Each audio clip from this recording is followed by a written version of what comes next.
Natupad sa hindi pangkaraniwang paraan ang pangarap ng isang dating sundalo. Matagal na siyang nagmumukmok kasi po naputulan siya ng binti dahil sa tama ng bala. Pero ngayon, eto na ang katuparan ng kanyang pangarap na makapaglaro ng basketball.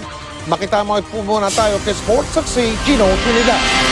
Inakala ni Alfie Cabanyog na katapusan na niya nang magising siya na nakaratay sa ospital na wala na ang kanyang kaliwang paa.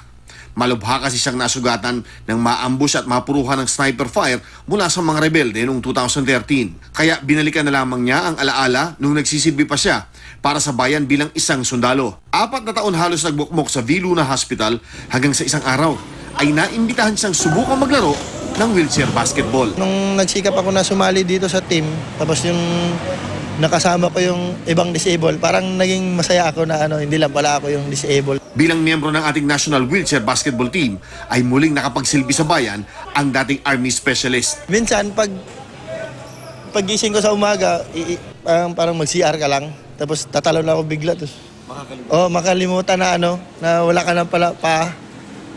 Yan, ganun. Pero okay na, masaya na ako kasi naging Team Pilipinas ako. Dala ko yung nasa puso ko na Pilipinas pa rin yung dinadala ko. Hindi man siya nakarating sa PBA gaya ng kasabayan si Mark Baroka ng Star Hotshots, naabot pa rin ni Alfie ang pangarap ng karamihan ng ating mga basketballista, ang makapaglaro para sa pambansang koponan. Pag mag-training kasi kami, pag magkasama kami, parang bumabalik sa akin lahat yung saya eh. Hindi rin magkaiba dun sa sa basketball, yan pa rin. Ang nagka-problema lang, kamay ang ginagamit, hindi pa eh.